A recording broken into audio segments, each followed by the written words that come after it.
ئازیزان و خۆشەویستان ئەمڕۆتان شاد و ئەم کاتتان باش. من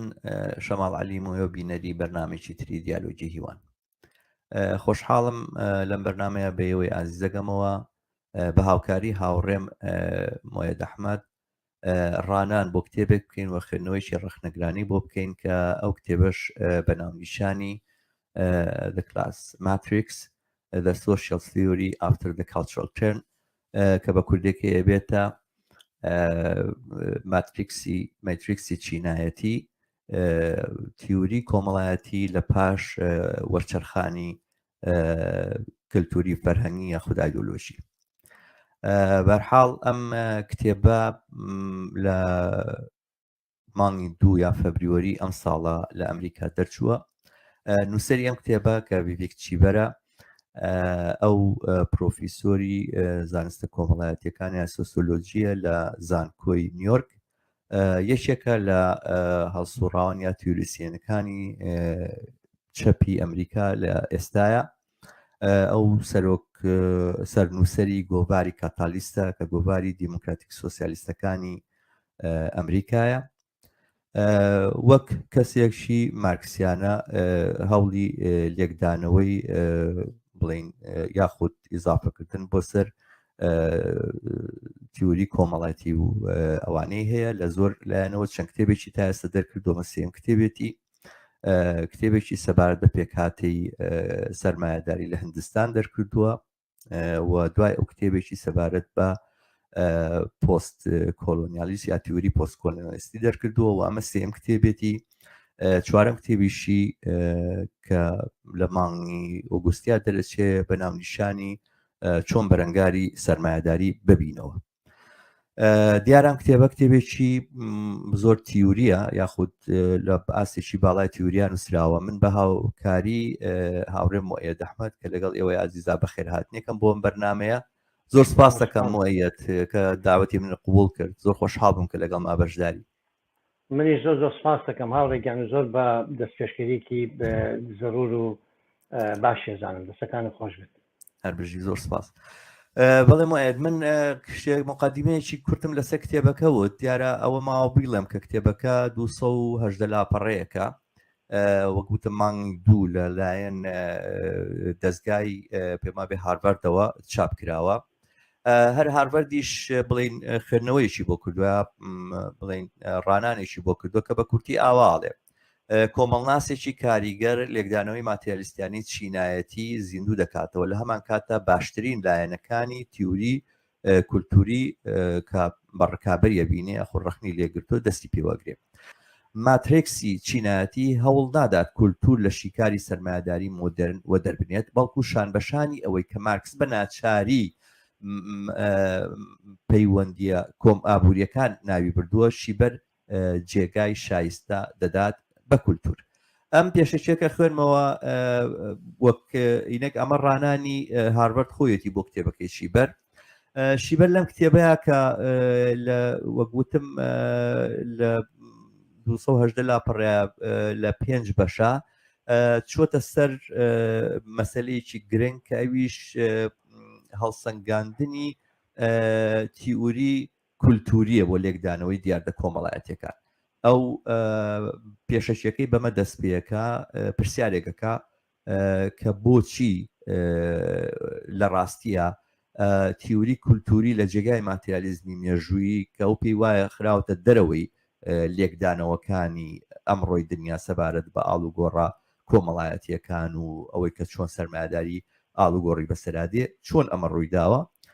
و دوای ئەوە دێت لە 5 بەشە کە بەم شێوازە تەقسیمی کردووە باسی تیوریەکانی خۆی یاخود نەزەرەکانی خۆیەکە هەم بە ڕەخنەگرتن لە تیوری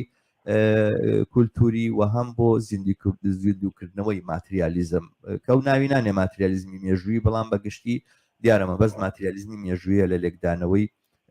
گۆڕانکاریەکان و ناکۆچی چینایەتیەکان و شێشەکانی ناو سەرمایەداری. بەشی یەکەمی قسە لەسەر ستراکچەری چینایەتیەکە، لە بەشی دووەمە باز لە شکڵگیری چینایەتیەکان دوشتە لە یەکجیا کاتەوە ستراکچەری چینایەتی و شکڵگیری چینایەتی بە دوشتی جیاوە دەزانێ. دواتر سەبارەت بە ڕەزامەندی زۆرکردن و دەست هەڵگرتنی چینی کرێکار لە خەبات قساکە. لە پاش ئەوە بەشی چوارەمی قسە لەسەر ئاژانسی یاخود ئەکتەری خاوەن ئیرادە یاخود خاوەن ئیرادەبوونی ئەکتەری کۆمەڵایەتی و هەروە کۆنتێنجنسی کۆمەڵایەتی کە دواتر تعبیرەکە ڕوونترەکەینەوە بە چ معنایەکە. و پاش ئەوەش لە بەشی پێنجەمە قسە لەسەرەوەکە کە چۆن سەرمایه‌داری بەرگاگرەیە چۆن بەرگەی گرتووە. لەم پێنج بەشەیە ئەو عەرزی تیوریەکانی خۆیەکە ڕەخنە لەو تیوریە باواناگرێت کە هەیە کە بە لە ڕوانگەی ئەوەوە چەپی دنیای سەردەم جیرۆدەی بووە وای کردووە کە تێگەیشتنە دروستە ماتریالیستیە مارکسیەکە لە کارە نەمێنێ و ئێمەمانان دەرگیری تێگەیشتنێکی تر وە لێکدانەوەیەکی تر ببین لەسەر دیاردە کۆمەڵایەتەکان و تەفسیرکردنیەوەی کە بۆچی سەرمایه‌داری تا ئێستا ماوەتەوە بۆچی چینی کارگەر پەلامار ناداوە سەرمایه‌داری ناڕوخێنێ لەگەڵەوەی قەیرانەکان فراوان و فراوانترە بێتەوە کاریگەرەکانی زۆرترە بێت. من بەم پێشەکیە ڕاوەستم لێرەیە پێم خۆشە وایەت تۆ سەبارەت بە تێگەیشتنی گشتی خۆت لەسەر ئەم بابەتە قسە بکەیەوە پاشان هەنگاو بە هەنگاو لەگەڵ فەسڵەکانی ئەم کتێبە بچینە پێشەوە تێگەیشتنێکی گشتی لەم بەشەی بەرنامەکەمانە لەسەر کتێبەکە بەگشتی پێشکەش بکەین و ئەو شتانی کە لێرەیە دەرج کراوە لەم کتێبەیە کە زۆر زۆرن و بە زمانێکی تیوری وەک گوتم زۆر ئاڵۆز و بڵین باڵان و سراوە ئێمە هەوڵدەین سادەی بکەینەوە تێرمانی کە لێرەیە. دواتر لە بەشی دووەمە بچینە سەر ڕەخنە تەفسیلیەکانمان کە دیارە لێرەشە کە عەرزێکی نەتوانین ڕەخنەکانی خۆمان بڵین بەڵام لە بەشی دووەمە چینە سەر ڕەخنەی تەفسیلیمان یاخود ئەو ڕەخنانی کە پێمان وایە گەورەترین مشکلەکانی ئەم کتێبەیە و دواتر لەسەر ئەوەی کە لە پەیوەند بەم نیقاشاتانەوە کە هەیە ئێستا ئێمە بەشێک لە دەستکەوتمان لەم کتێبە دەستەکەوێ بەشێک لە فرسەتمان پێدرێت کە تیوریەکان و تێڕوانینی مارکسیانە ڕوونتر سەبارەت بە دنیای سەبارەت بە کۆمەڵگاوە ئاڵگۆڕی دنیا پێشکەش بکەین لەوێ لەو بەشەی دووەمە قسە لەسەرەوە بکەین کە ئەمە تەطبیقاتەکانی یاخود پراکتیزەکردنەکانی لە واقعی ئێستای کوردستانە ئەبن بەچی. من پێم خۆشە بە بەشی یەکەم دەست پێ بکەین یاخود سەرەتا ئاسان دەتوانی لەمحەیەکی گشتی لەسەر بڵێن تێگەیشتنی خۆت یاخود ئەو ئینتیباعی کە وەرگرتووە لەم کتێبە بیڵیت وە دواتر بچینە سەر بەشی یەکەم کە ستراکچەری چینایەتی فەرموو. زۆر باشە من پێشەکی جاری کە دووبارەیەکەمەوە زۆر سپاس دەکەم بۆ خوقاندنی ئەم فرسەتە و ینی بە ینی ئەم جەدەل و مناقەشەی بەڕاستی بە زەڕوو دەزانم و دەستەکانە خۆش بێ ینی دەست پێشکەریکی زۆر باشە. تۆ باست کرد ینی کتێبەکە بەڕاستی دوکانە لەو 5 فەقەرەیە پێداتوە لەو 5 چاپتەرە پێداتەوە فەصلە پێداتوە هەر فەصلەشی بە تەفسیل ینی تر شتی زۆر تەفسیلی تێ تەمان زۆر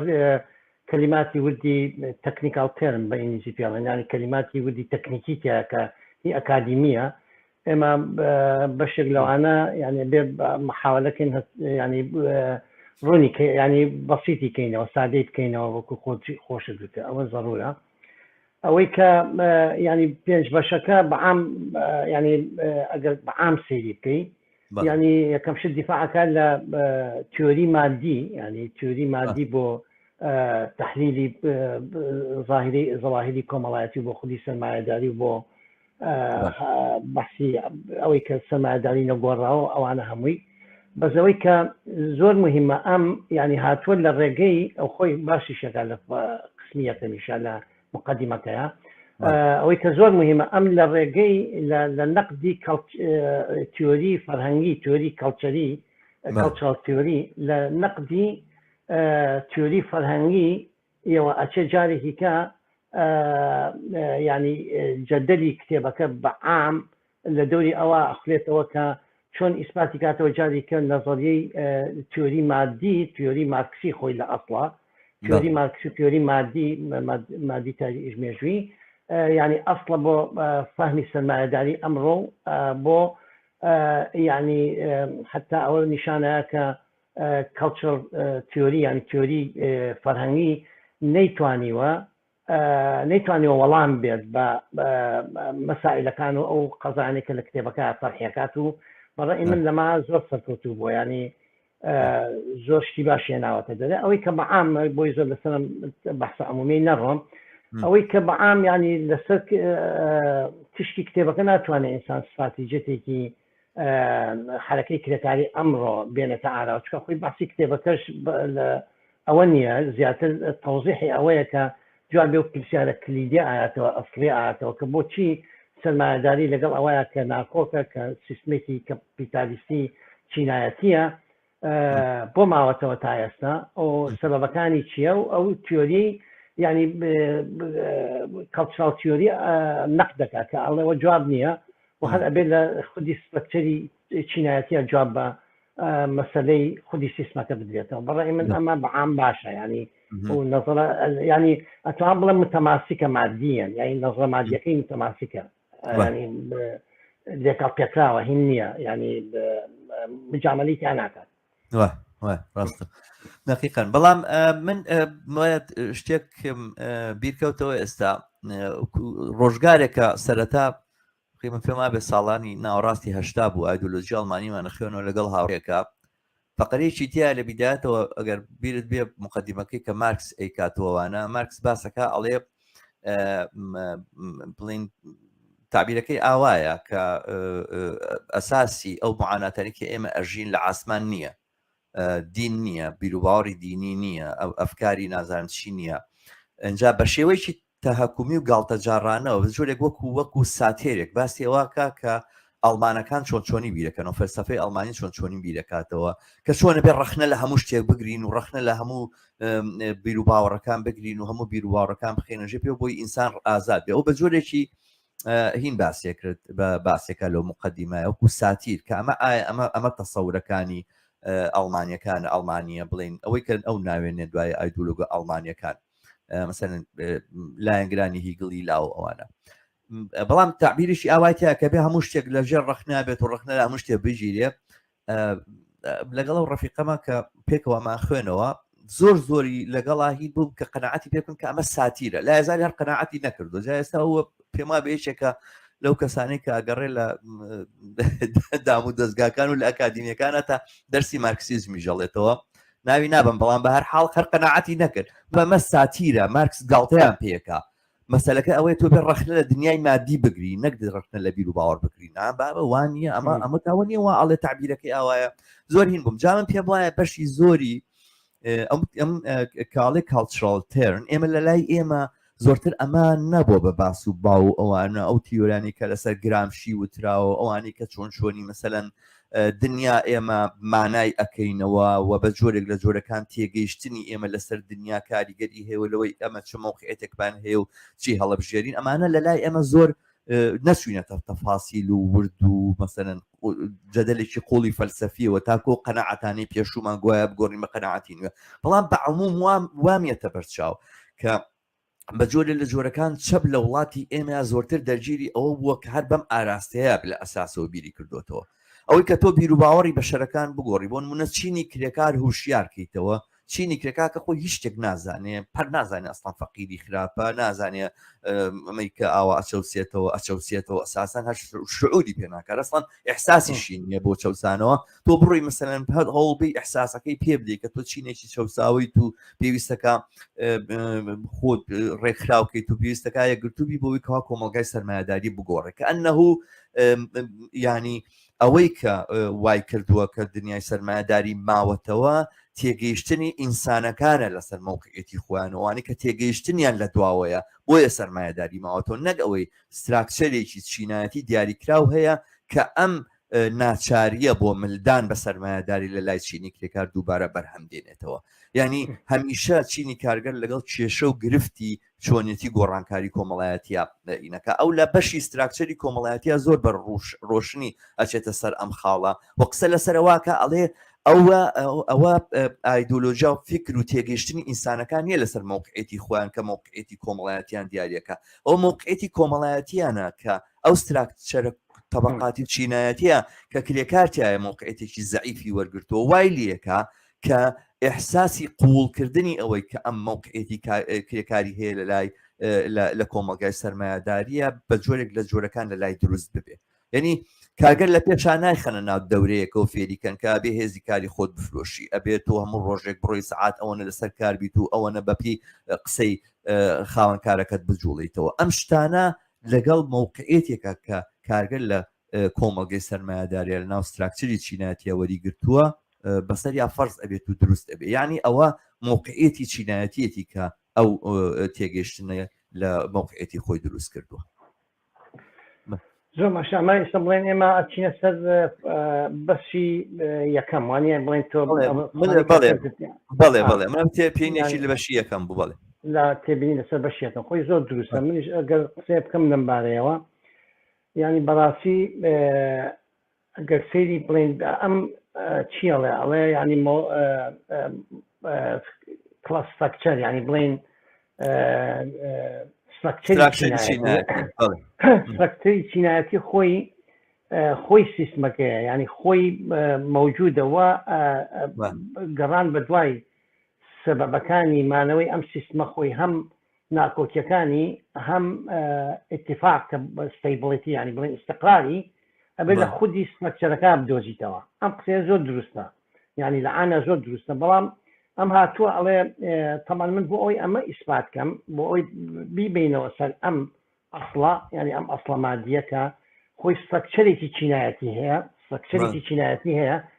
و لەناو ئەم ستراکچەرە ئەم بنیانە چینایەتیە خۆی ینی تەتەورەکەی چوونە پێشەوەکەی وەستانی نەچوونە دواوەی کۆنسێنت ینی بڵێن ڕازیبوون بە خودی وەزعەکە کێشمەکێش لەگەڵ خودی وەزعەکە لەگەڵ خودی سیستمەکە ئەمانە هەمووی لەم بنیانە مادیە ئەبێتەوە بە دوایە بگەڕێ. ئەم قسێ دروستە لە عامیە زۆر دروستە، بەڵام ئەم لە هەمان کاتیشە تەرکیز دەکاتە سەر ئەوەی کە ینی طبعا ئەم تیۆریە مادیە بۆ تەسەووری سیستم و بۆ ستراکچەر لە هەمان کاتە ینی ئەو کاڵێ ینی ئەو شتێکی دەکاتەوە لەسەر مۆزوع ئەڵێ ستراکچەر خۆی بێهین نییە بیانی بەدەد نییە لە کەڵچەر بەدەد نییە لە فەرهەنگ بەشێکە لێ حتا تعبیرێکی بەکارێ ناوە مانە کوردەکەی ئەڵێ هەڵ کێشراوە و چۆن بڵێ شتی هەڵی کێشی خێتە ناو ئاو هەڵی کێشی هەموو مەفاهاتەکانی پڕەکاتەوە یعنی لەو کەڵچەرە هەڵ کێشراوە. ئەو قسێ دروستە. تیۆری مارکسیستیش بەڕاستی خۆی لە حەزەکەم لەسەر بەشی ئەوە بڵێم یعنی یەکێک لە مەیدانە هەرە مهمەکانی مەوزوعی ینی تعامل لەگەڵ هەموو دیاردە کۆمەڵایەتیەکانە و دیاردە فەرهەنگیەکانی کۆمەڵگەیە ینی بەڕاستی تەسەووری مادی بیرکردنەوەی مادی وۆڵد ڤیو ینی نەظەری دنیای مادی بەش بۆ بینی ئەم تیۆریە تەطبیق بکەی بەڕاستی ئەمە شوێنی جەدەلێکی گەورەیە و خۆی مارکسیزم و ڕۆحی مارکسیزم لێرەیە. ئەم منهەجە عامە مادیەتی بەڕاستی ئەم منهەجە مادە ئینتیقادیەتی کە بینی تەطبیقیکەی ئەم ڤیڤیک چیبەر هاتووە لەم مەیدانە تایبەتایە کە باسی ینی سڵاعەکە لەگەڵ کەڵچلیستەکانە لەگەڵ فەرهەنگ خوازەکانە ینی با بڵێن تیۆری فەرهەنگی کە تعبیری دنیای پێکەن هاتووە ئەم نەزڵە مادیە بم شکڵانیە جاریکە دیفاعی لێکاتەوە. بەڵێ من فەقرەی یەکەمە ئەڵێ با ئەگەر بوارم بیت بێزەحمەت ینی کلاس فۆرمیشن ینی ئەم ینی لە ینی کلاس ینی نەزڵە ینی دنیانی مادی اجتماعی ینی علاقە اجتماعیەکان وەکو بنیانێکی مادی مەوجودە و طبعا ئیترامە ئەسبابەکانی چۆن بۆ چۆنی ئەمە دواترینە سەری ینی لە بەحسەکانی ترمانە من زۆر نامێ وەخت بگرم کە چۆن ئەم کەڵچەرە دەوری لە ناو هینەکە لە ناو فۆرمێشنەکە بەڵام بەم شقەتە ئەو باسیەکە من ئەوە نەزانە دەستەوە طبعا ئەو شتێکی بیدایەتێکی دروستە دەستی پێ کردووە. من لە دوایە لەسەر ترانسفۆرمیشن یە مەسە قسەی کرد لەسەر ئەو بابەتە. ڕاستە جا ئەم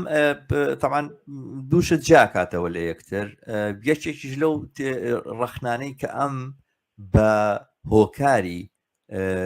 دیارە ڕەخنە لە ماتریالیزمی ڕابردوو یاخود لەو تێڕوانینە ماتریالیستیە کە زۆر جار توانراوە پەیوەست بدرێ بە تێڕوانینێکی دیتێرمینیستی و ناچارگەرانەوە. مەسەلەن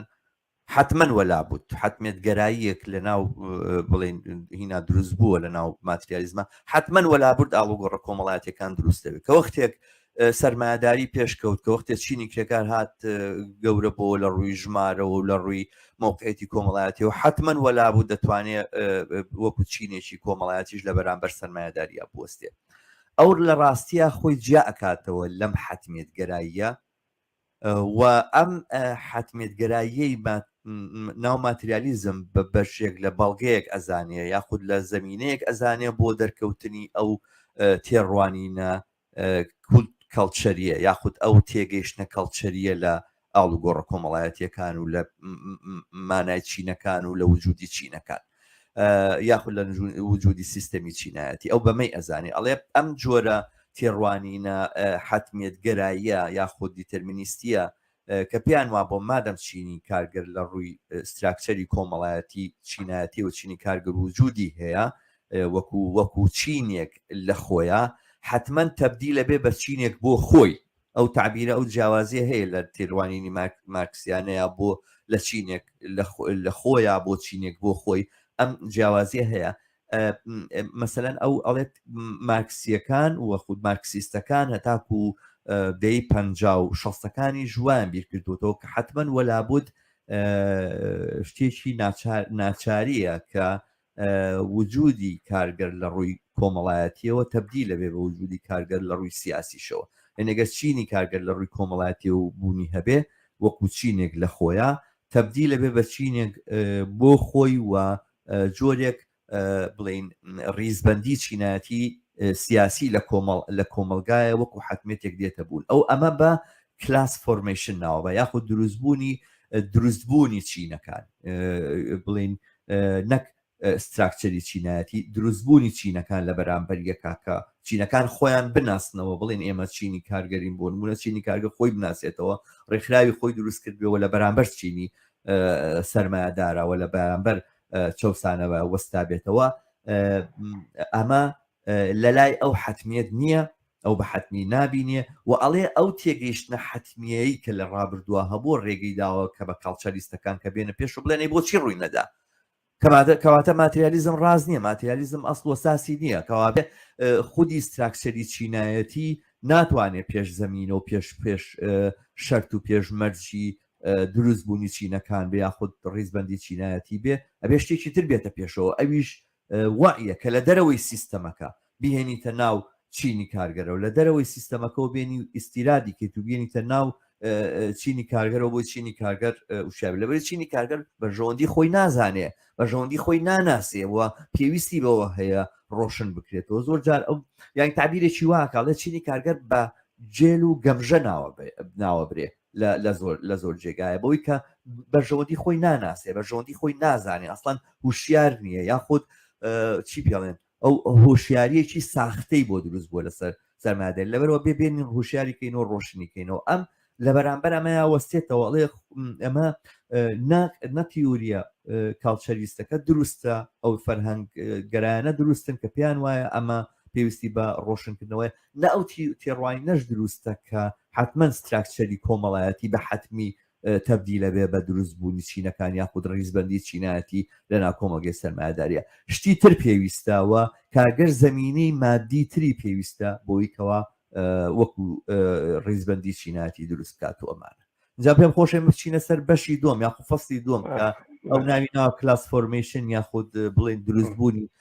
ڕێکەوتی کە ناوی بڵێن دروستبوونی چینایەتی باش زۆر باشە دەستەکان و خۆش بخۆی ئەم بەشەی دووهەم چاپتەری دووهەم فەسڵی دووهەم لە ڕاستیە ئەو شوێنەیە کە ینی من خۆم کە ینی دیراسەم کردوانە ئەوی ڕخنێ یان یەکێک لە ڕخنەکانم لە کتێبەکە لەویایە ئەو لەلایەکەوە کە بە شتێکی مادی زۆر دروست دەسی پێ کردووە کەس ینی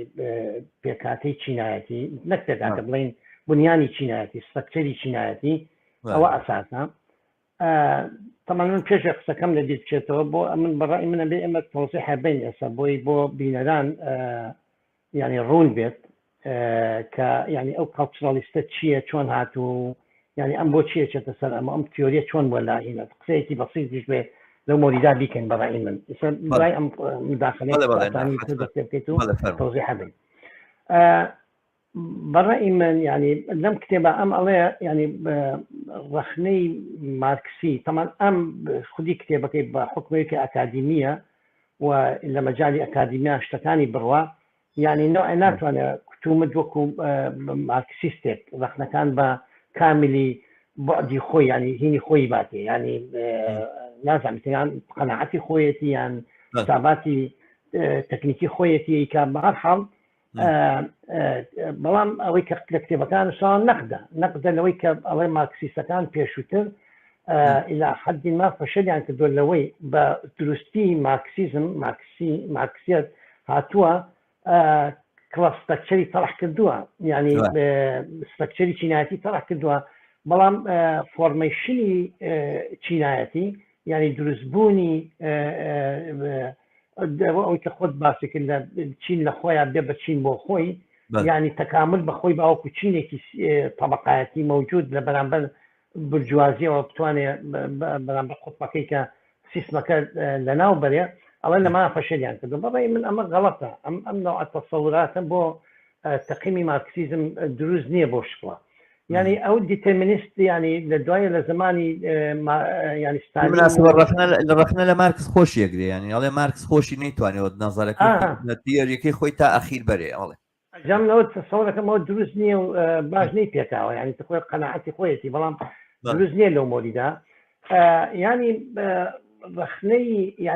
ینی ڕەخنەکە کە کول ینی ئەو نەیهێناوە باسی حتمەتی نەکردووە ینی بۆ معنە دیترمینیستی دیترمینیزم ینی دواتر تایاراتەکانی کرد هێناوێنێتە ئاراوە بەڵام ئەو باسی پرۆسێسێکەکە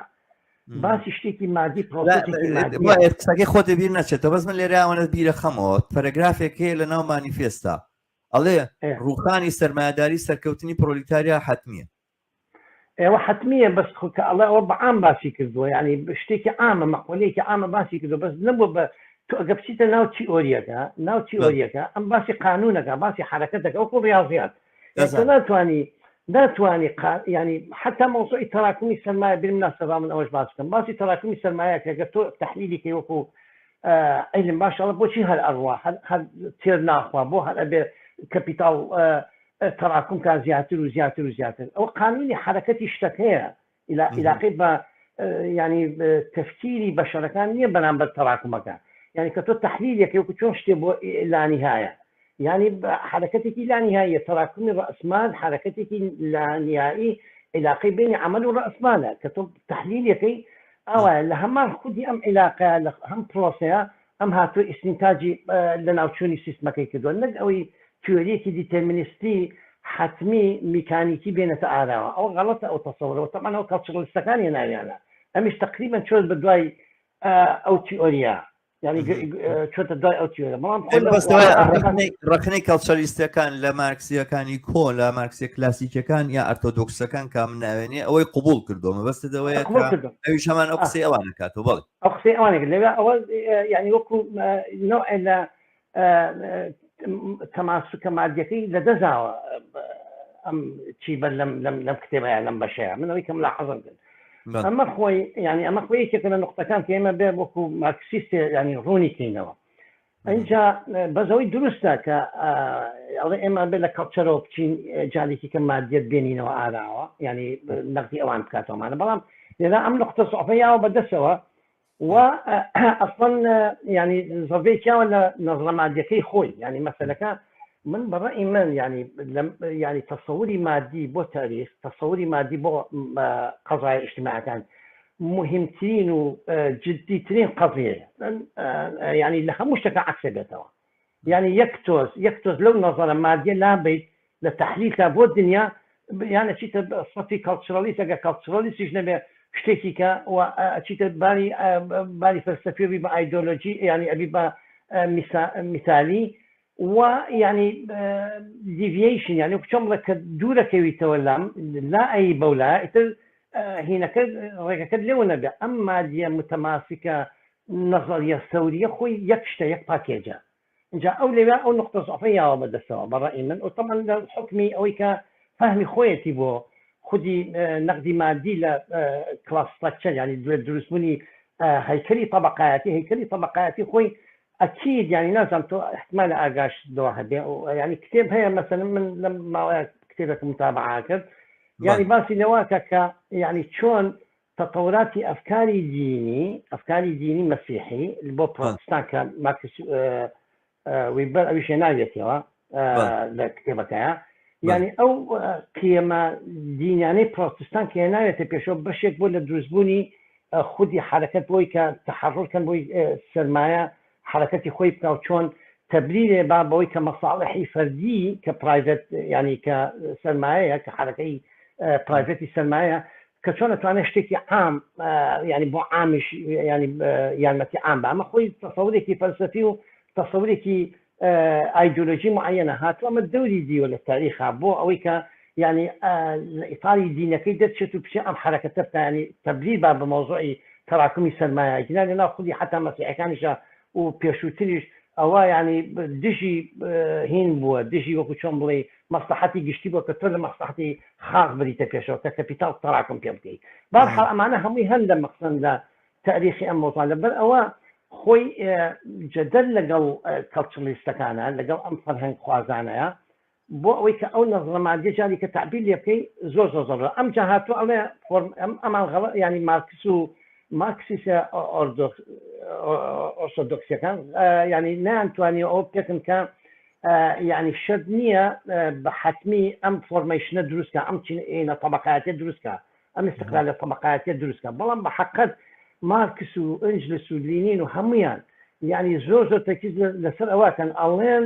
ینی تحقیقی استقلالی طبقاتی ینی کە ئەوەش تعبیرێکی کەیە بۆ ئەو کلاس فۆرمەیشنە ینی کە چینەکە وەکو خۆی بۆ خۆی بێتە ئاراوە ینی مرتبطە بە استقلالیەتی سیاسی چینی کرەکان لە طبقاتەکانی کە لە طبقەی بورژوازی و دەبورژوازیانە بتوانێت بۆ ئەوی بتوانێت وەکو چینی ئەم تحقیقی چین لە خۆیان بکە بۆ خۆی بکە ئەمە لە حەچی ئەدەبیاتی مارکسە لە مارکسەوە بیگرە بۆ ئەنجلس بۆ هەر هەمویان بەوازحی ئەبینی ئەم ئەم کاتبە ئەم نووسەرە ئەم مۆزوعی ئێمال کردووە ینی بەڵام ئەوەی کە عملیە نەبووە مەسائلی کەنە بۆ ئەم هاتە دەسەر بەحثێ زۆر قسە تەرحەکان لەم بابەتە ئەمە بەحثێکی کێ ئینسان دەتوانێت بەشێکی زۆر لەو قسانە وەرگرێت وایە بەڵام ئەم بیدایەتەی بەڕای من نییە نادروستە بەهەرحاڵ من لەم نقطەیە وایە تێڕوانیشی ترم هەیە ئەم باسی کە ئەمریکا پێش ئەو ئیستیقلالە طبقاتیە کە تۆ ناوێ بیت و باسێک کە زین چۆنە ئەوەی کە چینی کارگەر ڕێکخراوی خۆی دروستەکە لە بەرامبەر سەرمایه‌داریە ئەوەستێتەوە و لە بەرامبەر سەرمایه‌داران ئەوەستێت وڵانی کەم لاجا لە بەر سەرمایه‌داری واز لێ بێنە بەرامبەر سەرمایه‌داران نادۆزرێتەوە تەحسیل حاصڵێک بینراوە کاتی خۆی زانی بۆچی واژ بووە مارکس خۆی لەسەر وەختێک هاتۆتە باسکردن لەسەر سۆشیالیزم و ئەمانە نەک تەنها ئیزراباتی کرێکاری و مانگرتنی کرێکاری و کێشەی کار و سەرمایە وجودی بۆ ئەسڵان ناوی کۆمونیزم بوو وەکو ناوێک بۆ کۆمەڵێک بۆ جوڵانەوەیشی دیاریکرا و بوونی بووە لە ئەوروپایە ینی مارکس نەبووە کە هاتووە کۆمونیزم و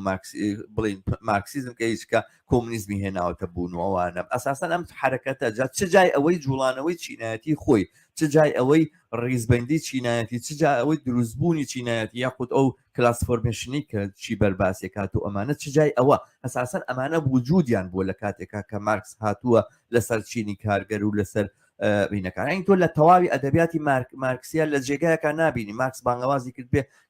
کارگەران ڕێکخراوی سربەخۆی خۆتان و نیقاب و یونێنی خۆتان دروستکە هیچ پێویستی بەوە نەبوو ئەسڵەن ئەمە وجودێک بووە لەو کاتەیە تەحسیل حاصل بۆیە تێگەیشتن لەوەی کە مارکس نەیتوانیوە پەرە بەم تیۆریە باکۆکو ئەمەشی بەرباسێکە تا ئەو جێگایی بگەێنێکە ئەو خەرەندەی یاخود ئەو فاسیلەیە کە لە نێوان پێکهاتەی چیناتی یاخود ستراکچەری چینایەتیە لەگەڵ ڕیزبەندی چینایەتیە هەیە ئەو خەرەندە پێویستی بە چ پرۆسێسەکە مارکسوان پێویستیان بەوە نەبووە زۆر قسە لەسەر ئەم مۆزوع بکەن و زۆر لەسەر ئەم مۆزوع بدوێن چییەکەوا ئەکات چییە ئەو ئیمکاناتانی کە هەیە تاوانەوە لە ئەخیری کتێبەکە باسی کۆمەڵێک فاکتەرەکە کە ڕێگەی بۆ ئەمە کردوتەوە کە کلاس فۆرمیشن دروست بێت دواتر توانین بە تەفسیرتر بچینە سەری بەڵام ئەو کۆمەڵە فاکتەرانە ئەو دەم لە کاتی مارکسا وجودیان بووە مەسەن کارگەر خراوەتە دەرەوەی پرۆسی سیاسی ئەسڵەن کارگەر لە ناو جوڵانەوەی لە ئینتیخابات و هەڵبژاردۆمانێت جێگایەکی نەبووە تاکو مەسەلەن بڕوا تێکەڵ ببێ بەم دام و دەستگا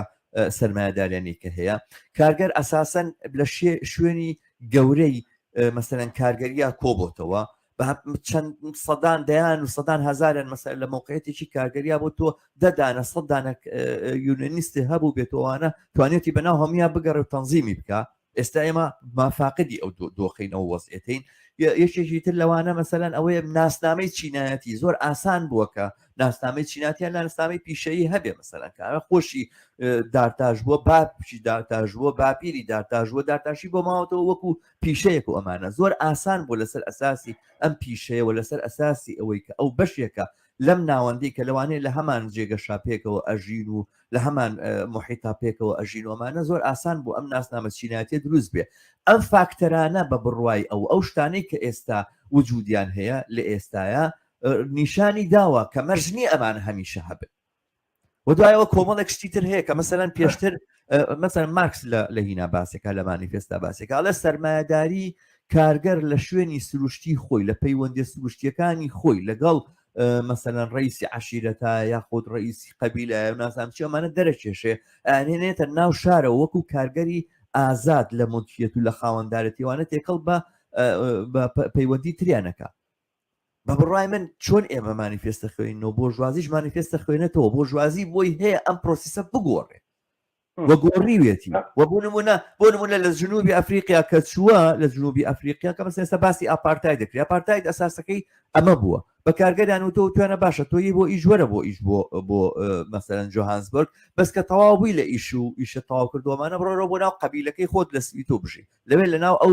ئۆردوگایە کە هەموو قەبیلەکەت پێکەوەیەوانە بالم پەیوەندیانەدا نەبڕێ فەلسەفەیان لەسەردانەوە توانە ئەفریقی وەکو مناڵ وایە لە پەیوەندی سروشتەکانی خۆیدان مەبڕێنن تێکەڵیان مەکەن بە مەدەنیەتی پیس و پۆپڵ دانیشتون فەلسەفۆشتیشان لەسەر ئەساسی ئەمە داناوە بۆیتەوە ئەم دۆخە بپارێزن بە بڕوای من ئەم پرۆسیسە ئەو خەرەندەی کە کەوتوتە نێوان ستراکچەری چینایەتیەوە لەگەڵ ڕیزبەردی چینایەتی یاخود بڵین دروستبوونی چینایەتی و ئەمانە ئەم خەرەندە پرۆسیسێکە پێویستی بە بڕین هەیە و پرۆسیسێکە پێویستی بە کۆمەڵێک پێشمەرجی مادی هەیە پێویستی بە زانیاری هەیە هوشیاری نا ئەوەی کە تۆ کەسێک لەسەر دینێکە و خەیتە دینێکی تریا لە شوێنێکەوە کە هەست بە چەسانەوە ناکاوای لێبکی هەست بە چەسانەوە بکە یاخود پێی بڵێ کە چەسانەوە چێ بەڵام زانیاری پێ بدەیت لەسەرەوەی خۆڕێخستنیانی چی زانیاری پێ بدەیت لەسەرەوەی کە شێوازەکانی بەرەنگار بوونەوەی ئەم سیستەمە چۆنیەوە فرسەتە مادیەکانیش هەبێ وە کارگەر هەست بکە کە ئەگەر ڕێگەی ڕوبەڕوو وەستانەوەی کۆلێکتیڤی هەڵبژار باشترە بۆی لەوە ڕوبەڕووەستانەوەی ئیندیڤیژوالی و تەنیایی بڵێ من ئێمە سەر ئەوانە بەس من هەندەسەر ئەو مەسەلەی بڵێن کلاس فۆرمێشنە بڵێن شکڵگیری چینایەتی ئەو ئاواهێنایەت لەسەر شکڵگیرە چینایەتە کە بڵێن فەقەرەی دووەمە چەپتەری دووەمە یعنی ئێمە من ئەوانە هەمووی بە دروست دەزانەوانە ڕاستە کە مەسەن ئەو فەتەی کە ئەوان ینی ئەو حرەکەتە هاتوۆتە پێشەوە ئەمەلێکی زۆر گەورە بووە حتا مارکس کە ینی کۆمەنی پاریزە بێ ئەڵێمە ئەو شپڵەیەکە تەبەقەی کارگەرتیان ڕزگارە بێم شپڵ سیاسیە ئەو فۆرما سیاسەکە چینی کرەکان دەتوانێت خۆی لە ڕێگەیەوە ڕزگار تا بەهەرحاڵ ئەمانە هەمووی ئامالێک بوون ئەو فەتانە ئەمانە هەمووی موجود بووە بەس من باسەکەم لەسەر ئەمە نییە باسم لەسەر تیۆری تحلیلەکەیە تحلیل ینی تحلیلی مادی تەسەوری مادی بۆ مۆزوعەکە ئەو هاتووە تەسەورێکی مادی زۆر دروستی هێناوە لە نقطەی ئەم هینەیە لە نقطەی مۆزوعی دروستبوونی چینایەتی ینی بڵێن شکڵگیری چینایەتیە تێکەوێت ینی بە هەمان منطق ناڕوە تقریبا نتوان بڵم نوع لە ئیمپریزیزم یەتە ناوە ینی تۆ خۆ جاتێتەوە ئەوە ئیمپریسیزمە ینی بە تەجروبە خەڵکەکە دیدوێتی حرەکەی کرێکاری هەیە و بە مەلموسی بینە و ئیدەن تۆ ئەتوانی ئەمەلی ئەوە پایاکێک کە ئەتوانێت دنیا بگۆڕێ ئێ باشە ئەگەر ئەمە نەبوو تیۆریەکە لا ناچێت ئەگەر ئەمە نەبوو تیۆریەکە لا ناچێت من قسەکەم ئەوەیە کە بێ لە بە خودی منطقی تیۆریەکە بینی جوابی مەسەلەکە بیتەوە نەک ڕەبتیکێتەوە بە ئیمپلیسیزم بە تەجروبە یەکێک لە نەقدەکان لە کتێبەکە ئەوەیە بەڕای من خۆی ئەوە ینی تەسەوری برجوازی و هینیشە تەسەوری کاڵچڕیستەکانە بە معنای لین تاولی هین نەبوو لی فەسڵ نەبوو من ئەگەر ئەوکو تیۆری باسیکەم بەڵام ئەو تەجروبانەی کە باسیەکە حرەکەی کرێکاری لە پێش بووە ئامالێک بوو بۆ گۆڕینی فعلەن ئلغای سەرمایەداری و ڕزگاربوون لە دەستی و حتا توانیان حەدی عالەمی یەکەم بگۆڕن بە حەدێکی شۆڕژێرانە ئەمانە هەمووی ئەوزاعێک بۆ وایە حرەکەی کرێکاری و سۆشیالیزم و ئافاقەکە بووە بەڵام ئەوەی کە ئێستا ئەمە چۆتە دواوە یعنی ئەمەی کە ئێستا ئەوزاعەکان نیە تۆ ئەلە لەقل لە دانی تیۆریەکەوە موضوعی يعني ربطي مكبوي ك يعني مقصد أو مقصد سكيتونيا ما يعني ربطي مكبوي كأمتوا بالتجربة ما دام أو هي إذن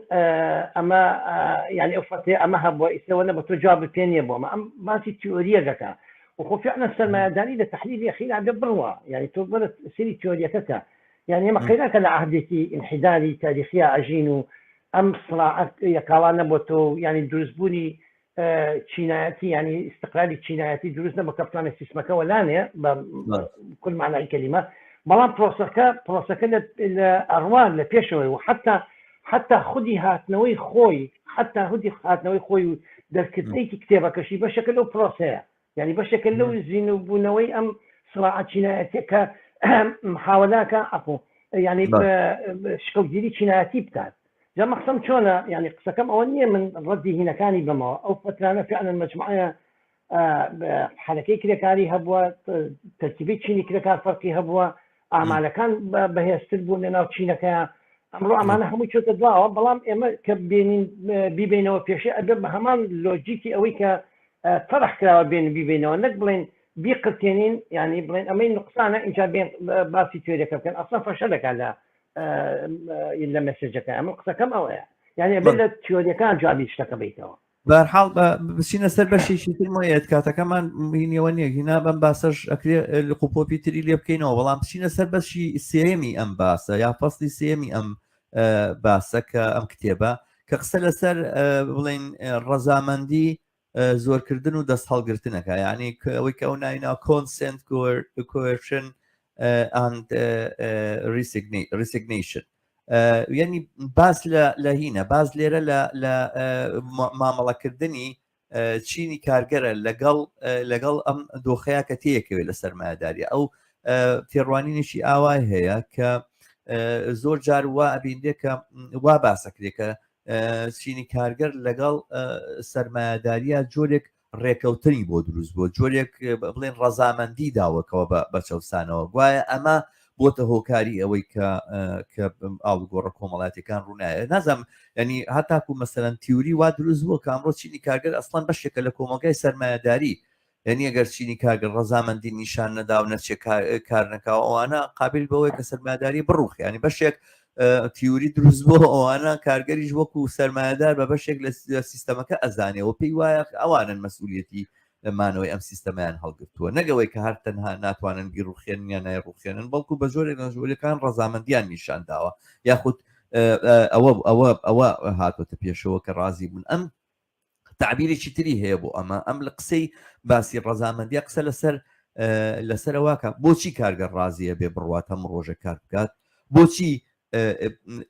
لە مێژووی چینی کارگەرە ئەو لە حەزاتانەی کە کارگەر یاخی بووە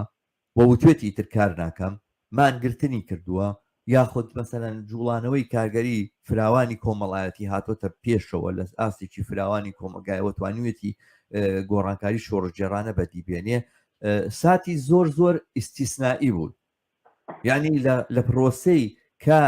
کارکردنی کۆمەلگای لە پرۆسەی ژیانی کۆمەڵایەتیە ئەو لە حەزاتانی کە کارگەر خەریکە یاخی ئەوێ لە حەزاتی ئیستیسنائین قاعدە نییە قاعدە ئەوەیە کە کارگەر هەموو بەیانێک ڕوا بۆ ئیش 8 ساعت کار بێت دوایە و پێشتر مەسەلەن 12 بووە 14 بووە تەنانەت 16 بووە کاری کردووە بۆ کەسێک کە خاوەنکارێتی قبوڵی مەرجەکانی کردووە و ئەمەی کردووە باهین یعنی زۆر جاریش قسە لەسەرەوە بۆ وەختێک ناڕەزاییەک هەیە یاخود تووڕەبوونێک هەیە ئەم تووڕەبوونە کە ناشارێتەوە مارکس لە مەسەلەن لە مانیفێستی شەقسە لەسەرەوەکە ئاڵێ دەمێک بە پەنهانی و دەمێک بە ئاشکرا ململانی چینایەتی هەیە بەڵام ئەم ململانیە کە وەختێک لە ئاستی دەرکەوتنانی وەکو کۆلێکتیڤ وەکو گشتی وەکو ڕوبەڕووبوونەوەیکی گشتی یاخی بوون لە ئاستی فەردی ئاچێتە پێشەوە یعنی کارگەر لە ڕووی فەردیەوە ئەیەوێ مشکلاتەکانی خۆی حەل بکە لەگەڵ سەرمایەداریە ئەو ئەمە بە جۆرێک لە کۆنسێت دەزانێت بەڵام نەک بەو معنای کە کارگەر ڕازیە بۆی کەوا کارکە ڕازیە بۆی کەوا ئەو موقعێتی هەتا هەتایە بەڵکو بە جۆرێک ئەمە بە کەم ئازارترین شتەزانێ وەختێک وەکو یەک بوونەوەری ڕەشناڵ وەکو یەک بوونەوەری عاقڵ خاوەن مەسەرەن عەقڵ و لێکدانەوە ئەوانە وەختێک هەڵسەنگاندن ئەکا بینی ئەوەی کە لە دەستی ئەداوە ئەوەی کە بەدەستی دێنێ ئەگەر بچێتە ناو خەباتێکی چینایەتی یەکگرتووەوە لەگەڵ هاوشانەکانی و هاوچینەکانیە ئەو وەختە ئەم حساباتانە ئەکا ئەبینێ کە نەخێر کۆبوونەوە لە دەوریەک و ئەو پەلاماردان و ئەو هەوڵدانە بۆ بەدەستێنانی سەرکەوتن و ئەمانە ومیدێکی تیان نییە لەبەرەوە هینەکە لەبەرەوە ڕازی ئەبێ بەو حەدی ئەدنای کە لەگەڵ سەرمایە ئەتوانێت دەستیکەوێ وە تەنانەت کاتێکیش کە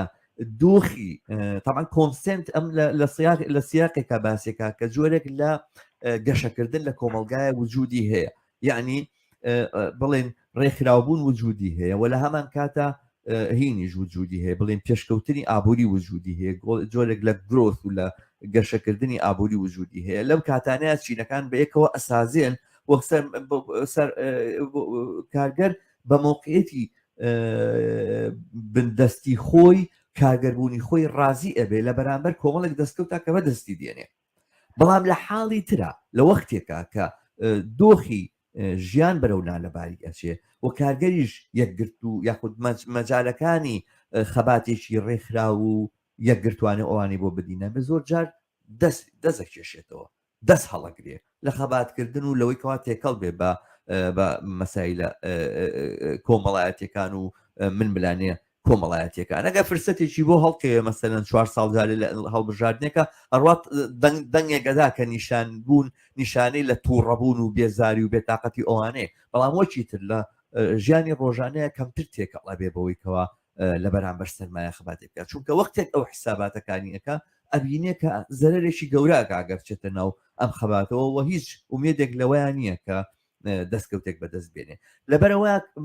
ئەم تێگەیشتنە بە بڕامە بمانجێڕێتەوە بۆ کلاس فۆرمیشن بمانجێڕێتەوە بۆی کەوا ڕیزبەندی چینایەتی چۆنە ئەم باز لەوە ئەکاڵی کارگەر وەکو مەوجودێکی عاقڵ وەکو بوونەوەرێکی عاقڵ و خاوەن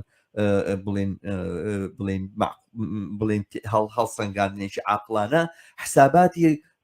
بڵێن قازانج و زەرەری خۆی ئەکات و لەسەر ئەم ئەساسەیە کە بڕیاری سیاسی ئەدا تێکەڵ بێ بە خەباتێکی چیناتیانە بە معنایەک لە معناکان بۆ ئەوەی تۆ بتوانی خەباتێکی چیناتی یەکگرتوتە بێ ئەبی زەمینە سازی ئەوە بکەیت کە کارگەر دڵنیا بێ لە خەباتی پێکەوەی یا لەگەڵ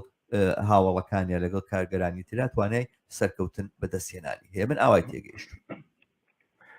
باشە دەست خۆش بێت فعلا ئەم فەقەرەی ئەم چاپتەری سێ بەقوەتە یعنی شتێکی زۆر مادی و واقعیە یعنی کە هێناوێتەوە یەکێک لە نقطە خاڵە هەلە سەرێکێک جەوهەریەکانی ئەوەیە کە ئەڵێ ینی ئەوەی کە کرێکار ینی ئەترازاتی مقاومەی دەستە جەمعی ناکە و بڵێن دایمە خەریکی بڵێن کە ینی ئەکتیڤ نییە بۆ گۆڕینی سیستمەکە ئەمە معنای ئەوە نییە کە ئایدۆلۆژی بورژوازی قبول کردووە بەحثەکە ئەوە نییە اینجا ئەوەی زۆر دروستە ئەوەی زۆر دروستەکە یعنی ئەوە نییە کە کرێکار خۆی قەناعەتی هەبێ ئەم سیستمە تەواوە و ئەم ئایدۆلۆژیانەی کە ئەم باسێکە ئەمەم ینی قەناعەتی پێێتی اینجا لێرە تەمان بێمە سبینە ینی وەختێکی کە بڵێن حەلەقەی دووهەمی باسیەوە بکەین ینی باشە ئێمە کە ئەم کەچیبەر باسیێواکە کە ینی مەسەلەکە ڕازیبوون نییە بە سیستمەکە بەڵکو